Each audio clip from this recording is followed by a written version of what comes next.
This is a timeline on the impact of modern civil rights legislation and milestones. The 1965 Voting Rights Act was signed by President Johnson due to the pressure he received by peaceful African American activists marching for voting rights in Selma, Alabama.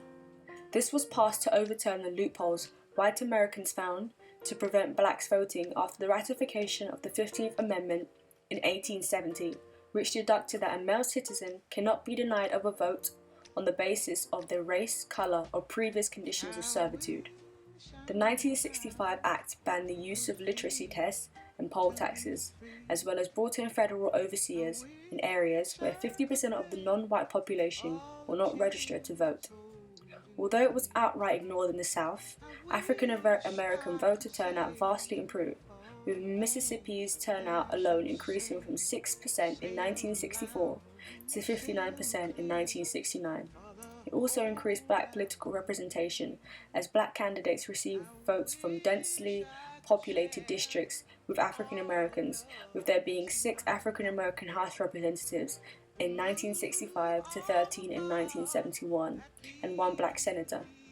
The Equal Employment Opportunity Commission was a government agency brought in through the 1965 Civil Rights Act to change hiring practices, through the courts if necessary, if an industry demonstrated a clear pattern of racial discrimination. President Nixon enabled the EEOC through the Philadelphia Plan in 1969 to monitor government contracts and required goals and timetables for hiring minorities, and to demonstrate how they were taking action to meet these goals. This increased employment prospects for African Americans and introduced affirmative action plans. Although heavily debated, Bush finally signed the 1991 Civil Rights Act, which strengthened the 1965 and 1866 Civil Rights Act. This protected racial minorities, women, and those with disabilities.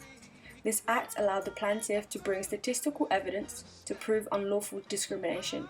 However, in response to this act, firms simply shifted their form of dismissal for some black men from individual firing to layoffs, so it may not have been as successful. The 2008 Civil Rights Act was introduced by Senator Edward Kennedy to restore the key elements of the 1965 Act and to hold employers accountable for age discrimination, as well as other violations of civil rights and women's rights. However, it was not enacted.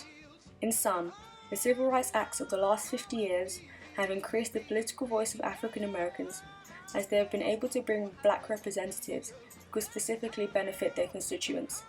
It has also brought in black prosperity, as the threat of racially motivated discrimination in the workplace has diminished, as well as the introduction of equal employment opportunities.